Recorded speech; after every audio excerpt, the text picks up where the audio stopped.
咖啡素有百药之王的美名，它提神醒脑，许多人一天不喝就浑身不对劲。然而再好的东西，喝错方式也可能变成毒药，你知道吗？一杯喝得不对的咖啡，尽可能让罹患癌症的风险暴增 4.6 倍。今天我们就来深入探讨咖啡的3大禁忌，以及哪些人绝对不适合碰咖啡，带你全面了解咖啡的好处与隐患。喝对一杯咖啡其实能带来满满健康，但方法错误可就适得其反了。首先，千万别让咖啡烫伤你。很多人早上喜欢趁热，把咖啡一饮而尽，但这种习惯潜藏可怕风险。医生警告，刚煮好的咖啡若在2分钟内就烫口灌下，长期下来会大大增加食道癌的风险。有研究发现，经常喝超过摄氏65度的滚烫饮品，会伤害我们食道黏膜，诱发慢性发炎甚至癌变。如果每次都狼吞虎咽地喝热咖啡，热液在口中停留时间极短，几乎未冷却就直接灼伤食道，那伤害比小口啜饮还要剧烈。专家指出，快速豪饮烫咖啡比只是热热地喝更危险。两种坏习惯相叠加下，食道癌的风险恐怕暴增4倍以上。想象一下，每天早晨你的食道都被滚烫咖啡烫出隐隐伤痕，日复一日，细胞不堪其扰，终于有天可能演变出癌变的叛徒。所以别再忽略咖啡温度，就算喜欢热咖啡，也请慢慢啜饮，让咖啡在嘴里稍微降温再吞咽。千万不要拿自己的食道去挑战高温。世界卫生组织的癌症研究机构早已将过烫的饮品列为可能致癌的因素之一。温度安全比什么都重要。说到喝咖啡的危险习惯，很多人还喜欢给咖啡搭配一些提神利气或特殊喝法，但有3种东西绝对不能和咖啡一起。以下我们就逐一揭晓这咖啡的3大禁忌，每一项都攸关健康，千万马虎不得。第一大禁忌，咖啡、香烟。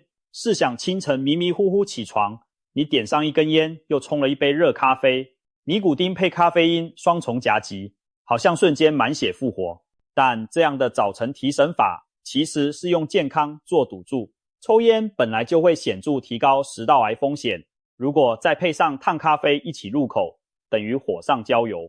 烟里的致癌物质正侵蚀咽喉食道，热咖啡同时灼伤黏膜，两者联手之下，研究显示食道癌的风险飙升4到5倍。也就是说，如果你经常一边吞云吐雾一边喝咖啡，你的食道正承受普通人的数倍伤害。不仅如此，咖啡因和尼古丁都是兴奋剂，同时摄取会让心跳血压瞬间攀升，对心血管造成很大负担。有的人抽烟配浓咖啡后会感到心悸手抖，这正是身体在拉警报。更可怕的是，香烟中的有害物质会趁着咖啡加速血液循环，更快更广泛地散布全身，对血管与细胞造成的氧化压力加倍。长期如此，心脏病、中风、癌症统统找上门的几率都大增。所以千万记住，咖啡配烟，危险加成。再爱这对黄金组合，也务必及早戒除，别让短暂的提神快感换来难以承受的健康代价。第二大禁忌，咖啡、酒精。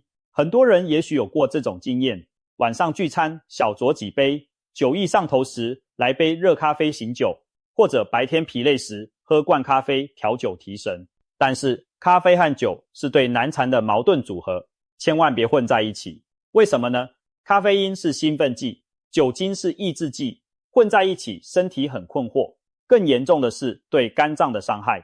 酒精主要靠肝脏解毒代谢，若喝酒的同时狂灌咖啡，肝脏得同时处理2种不同的任务，一边要分解酒精，一边还得代谢咖啡因，结果2头忙不过来。医生指出，咖啡因会干扰肝脏酵素处理酒精的速度，使解毒变慢，酒精在体内滞留更久，对肝细胞造成更长时间的伤害。长期下来，脂肪肝、肝炎、肝硬化甚至肝癌风险都可能提高。如果你有喝咖啡配酒的习惯，可能还体会过那种奇怪感觉，头脑被咖啡撑着很清醒，但身体却因酒精而不协调，结果反而更容易喝过量而不自知，让肝脏超负荷。此外，一些流行调酒如爱尔兰咖啡、威士忌加咖啡虽然美味，可暗藏健康隐患，绝不能贪杯。咖啡配酒对肝是双重重击，提神不成反更伤身。如果已经喝了酒，让肝脏好好休息，隔几小时再喝咖啡。如果真的需要醒酒，最好的办法其实是喝白开水休息，千万别拿咖啡硬拼，爱护肝脏，切记酒后不碰咖啡，咖啡不佐酒。第三大禁忌，咖啡保健药物。现代人养生意识强，很多人早晨喜欢边喝咖啡边吞维他命或保健食品，又或者饭后马上用咖啡送补铁剂、钙片等药物。这其实是一个常被忽略的误区。咖啡会影响某些营养素和药物的吸收，让你的保健功夫前功尽弃，甚至引发身体不适。首先是维生素 B 族等水溶性维他命。咖啡因具有利尿和加速新陈代谢的作用，等于催着 B 群快快从体内溜走。你费心吃的综合维他命配咖啡一起下肚，结果维生素还没被充分吸收就被赶出体外，等于白吃。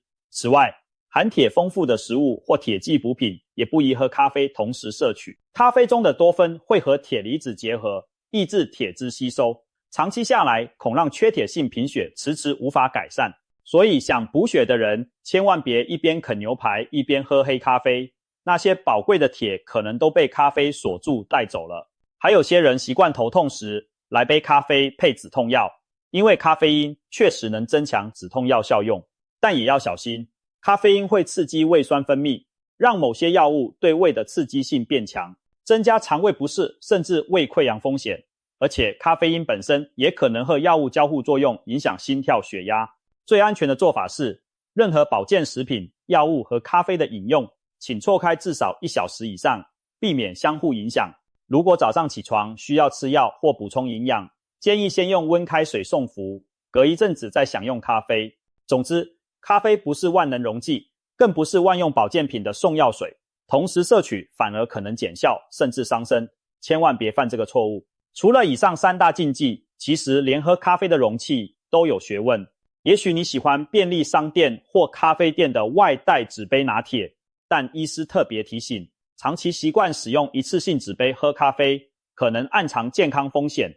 一般纸杯内层都有一层塑胶涂膜或含蜡的防水层，遇到高温时可能释出微量化学物质。试想你天天一大早用滚烫咖啡冲刷纸杯内壁，微塑胶颗粒、塑化剂甚至胶水粘着剂的残留都可能溶出，随咖啡一起进入体内。虽然每次剂量极低，但日积月累依然不利健康。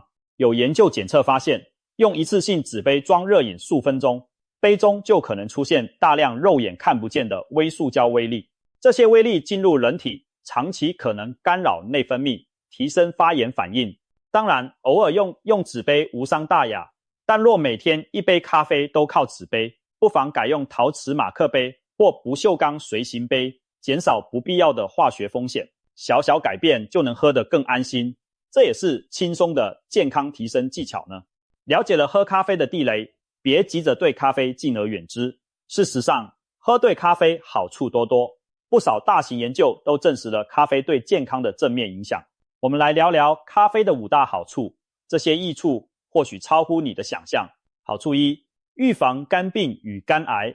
咖啡对肝脏的保护作用近年广受关注，多项研究发现，长期适量饮用咖啡的人，罹患肝癌的几率较低，肝硬化、脂肪肝的发生率也较少。咖啡中的抗氧化物和抗发炎物质，像是绿原酸等多酚，可以降低肝细胞受损和肝纤维化。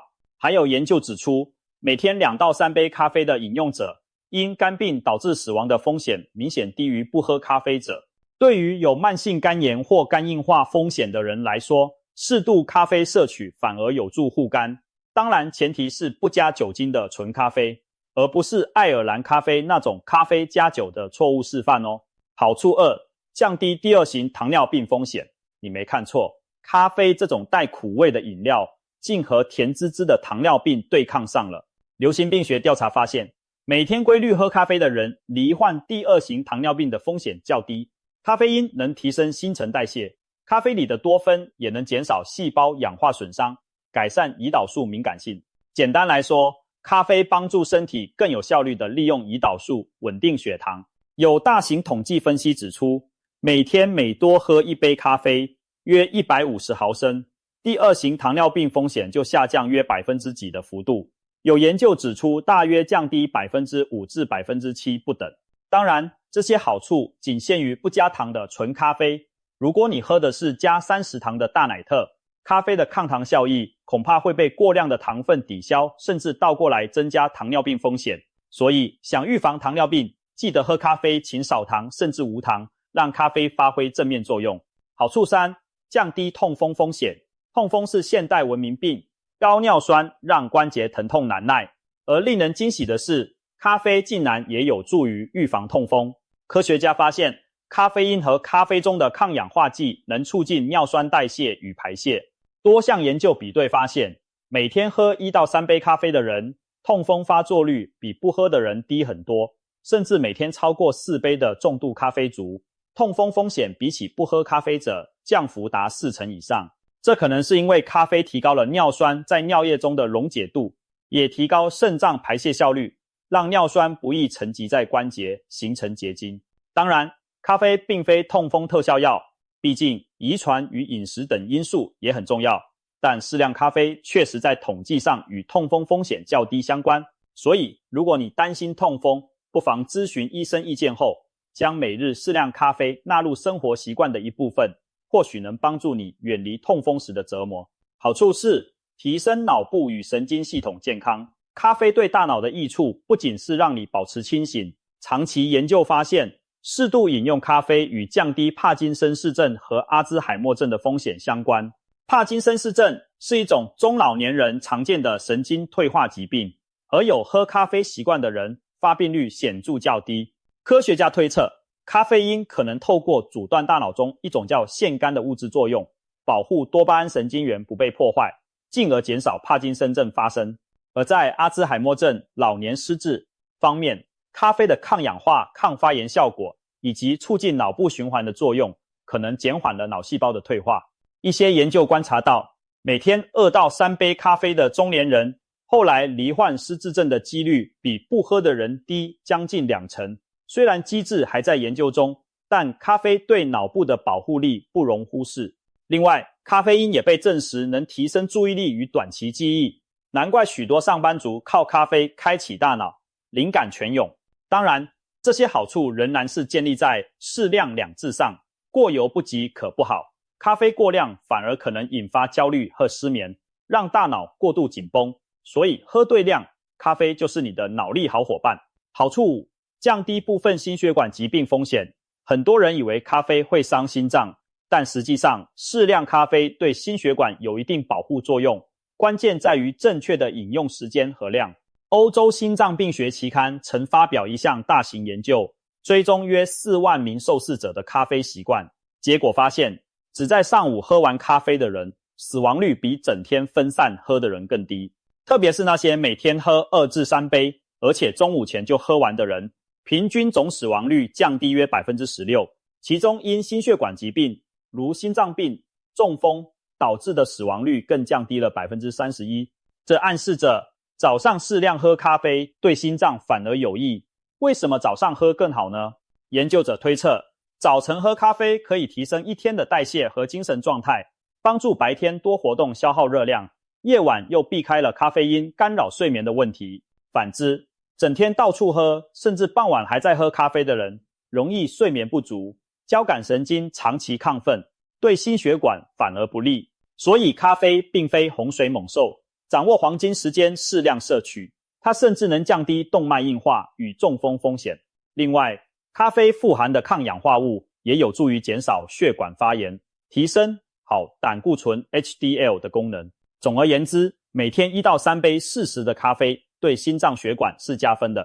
不过还是老话一句，别喝太多，别搭配错误习惯，如此一来，咖啡才能发挥护心的正面效果。或许你会问，既然咖啡好处不少，那是不是所有人都适合喝咖啡？答案是否定的。有些族群喝咖啡非但得不到好处，反而可能雪上加霜。医生特别点名了7类人，建议他们对咖啡敬而远之或严格限量。这些人包括严重高血压患者，咖啡因会使血压上升。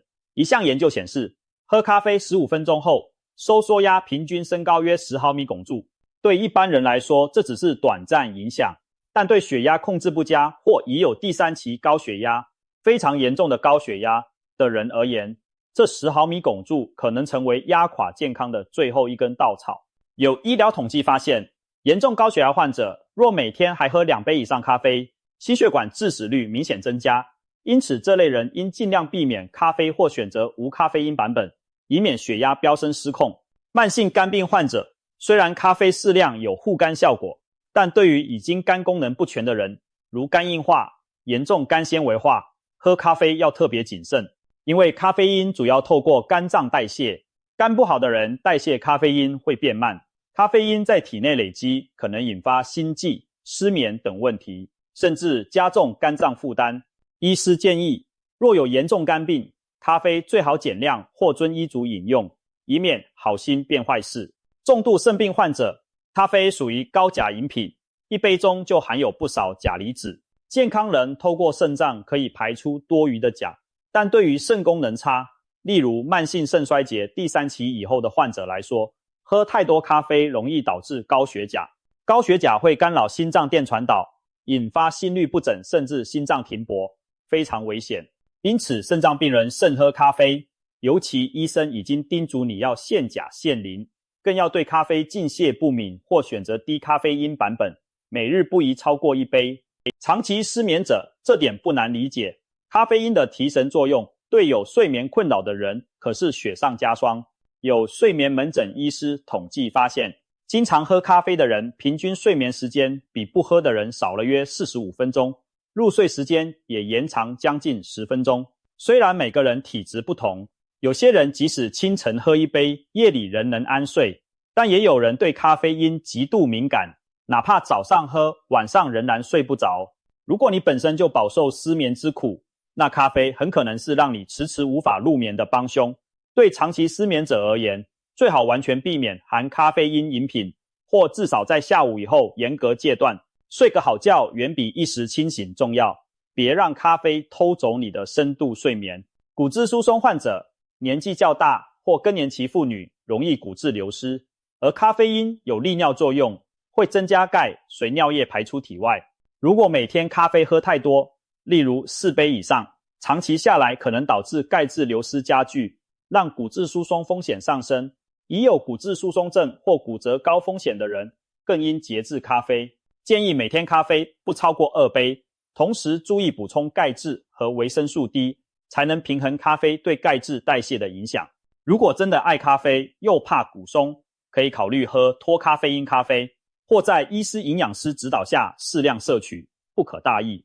甲状腺机能亢进患者，甲亢病人本来就新陈代谢率偏高，常见心跳过快、手抖流汗等症状，而咖啡因会刺激心跳加速，可能让甲亢患者的心悸、心律不整雪上加霜。换句话说，甲亢患者喝咖啡犹如给高速运转的引擎在猛踩油门，非常危险。如果甲状腺功能还没控制稳定，请远离咖啡因，改喝一些花草茶或低咖啡因饮品为宜。等甲状腺激素水准控制正常后，再咨询医师，看能否恢复少量咖啡。乳房纤维囊肿患者，有些女性乳房会长良性的纤维囊肿，虽非恶性，但也令人困扰。而值得注意的是，咖啡因可能是触发这些囊肿的因素之一。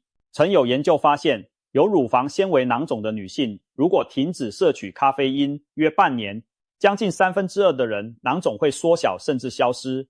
因此，乳房有纤维囊肿问题的人，医师通常建议至少停止咖啡因6个月，看看情况是否改善。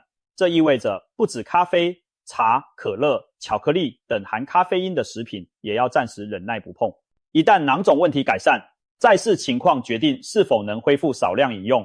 为了自己的胸部健康，这类族群千万别逞一时口欲。看完以上禁忌，你可能心里有数了。咖啡好处多，但并非人人适合，大量有益。那么，对于一般健康的咖啡爱好者来说，该如何喝得健康又安心呢？以下再提供几个专家建议的健康咖啡指南，让你充分享受咖啡香醇，同时把好处最大化，风险最小化。其一，选对烘焙度。咖啡有深浅烘焙之分，这不只是风味差异，也影响健康成分含量。咖啡中的主要抗氧化物质是多酚类，特别是绿原酸。绿原酸在咖啡烘焙过程中会逐渐分解，因此烘焙时间越长，深焙咖啡里的绿原酸含量越低。浅烘焙的咖啡喝起来酸味较明显，正是因为保留了较多的绿原酸等有机酸。反之，法式深焙那种几乎焦黑的咖啡，酸味全无，但绿原酸所剩无几。因此，如果追求咖啡的保健效果，优先选择浅焙或中焙豆，可以摄取到更多多酚。浅中焙咖啡偏酸的风味也许开始不习惯，但喝久了会爱上那层次丰富的酸香，毕竟健康就是最好的风味之一嘛。其二，注意冲煮方式。不同的咖啡冲泡方法，成分含量也有差异。一般来说，手冲咖啡滤泡式萃取时间较长，咖啡因含多，分溶出较多，因此一杯慢慢手冲的中杯咖啡所含咖啡因多酚往往比一小杯快速萃取的意式浓缩咖啡还多。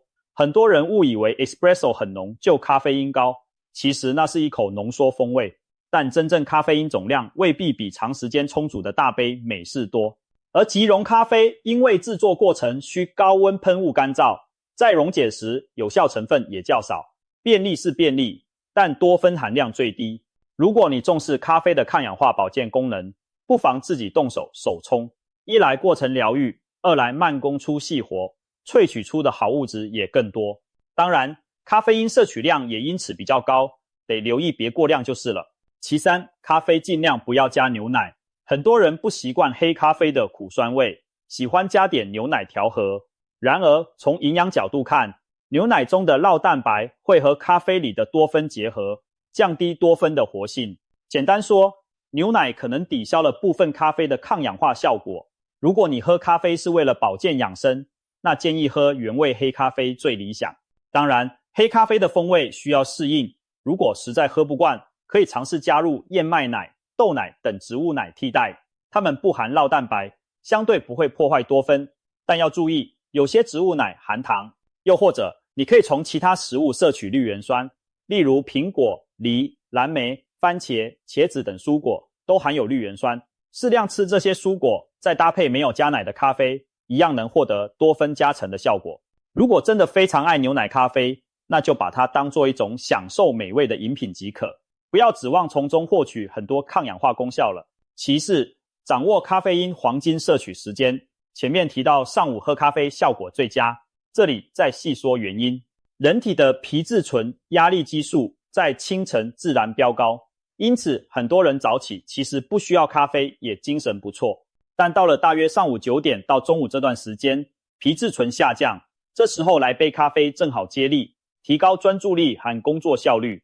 同时，中午以前摄入咖啡因，到了晚间它在体内代谢得差不多，不会太干扰睡眠。一旦超过下午，尤其黄昏或晚饭后再喝咖啡，容易破坏夜间睡眠品质，长期下来反而削弱咖啡的保健作用。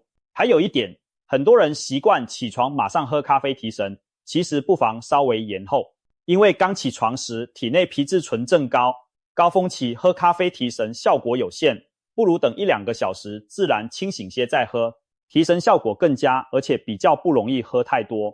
总之，最佳策略是上午适量2杯左右咖啡提振精神，午后尽量不碰含咖啡因饮料，如此既享受咖啡的好处，又不担心睡不着，身心状态都达到平衡。其五，留意咖啡的每日总量，适量是秘诀中的秘诀。一般建议健康成年人每天咖啡因摄取不超过300毫克至400毫克，约莫是2到3杯咖啡的咖啡因量，依冲泡浓度大小略有不同。过量的咖啡因可能引发焦虑、烦躁、心悸、血压升高等问题，抵消咖啡原本的益处。特别是孕妇应严格限制咖啡因，每日不超过200毫克，甚至完全避免，以免影响胎儿。另外，喝咖啡时多补充水分也很重要，因为咖啡利尿可能导致轻微脱水，所以习惯每喝1杯咖啡就搭配等量白开水维持水分平衡。掌握好量，咖啡才能长长久久，当你的健康良伴。或许你会问，每天1杯咖啡，常年下来有没有坏处？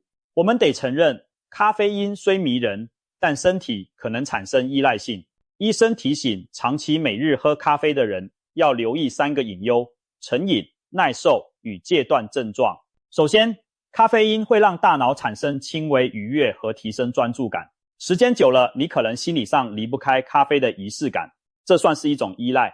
再来是耐受性，刚开始喝咖啡，小小一杯就能让你精神抖擞，但日子久了，身体对咖啡因适应，你可能需要越喝越多才有当初的提神效果。很多人从每天1杯渐渐升级到2杯、3杯，就是耐受性提升的结果。最后是戒断症状，如果习惯每天摄取咖啡因，突然停掉，可能出现头痛、疲倦、情绪低落、注意力不集中等症状，这是身体在抗议。我的咖啡因呢？不过别担心，戒断症状通常持续几天到1周会缓解，并非永久伤害。医师的建议是，如果出现严重的失眠、心悸、胃痛、焦虑等不适症状，可能是身体在暗示咖啡因过量或不耐受，此时就该主动暂停咖啡几天或减量，让身体休息一下，再视情况调整。千万不要硬撑着不适继续灌咖啡，健康得不偿失。记住，咖啡可以是生活的仆人，但别让它变成主宰你生活的主人。适时节制，才能长期享受咖啡的美好。总结来说，咖啡这杯饮品蕴含了科学的精华和生活的艺术。喝对了，它是提神养生的良方；喝错了，它可能成为伤身致癌的诱因。我们聊了喝咖啡的3大禁忌，别让咖啡烫伤你的食道，别拿香烟和酒精来与咖啡为伍，别用咖啡乱配保健食品和药物。同时也盘点了咖啡对肝脏、代谢、痛风、大脑和心血管的诸多好处，以及那些不适合咖啡的人们该如何避雷。希望你听完对咖啡有了全新的认识。咖啡既非万恶之源，也不是万能仙丹，它是一把双刃剑，关键就在于我们如何运用。当你掌握了正确的喝法和分寸，咖啡将继续以它独特的芳香和力量，成为你生活中的快乐伙伴，提振精神，带来健康加分。反之，若忽视了禁忌与警讯，那小小一杯咖啡也可能酿出大祸。现在就让我们带着这些知识，悠然地为自己冲煮一杯芳香四溢的咖啡吧。记得慢慢啜饮，细细品味，如同品味生活。祝各位在咖啡香中享受健康的人生中。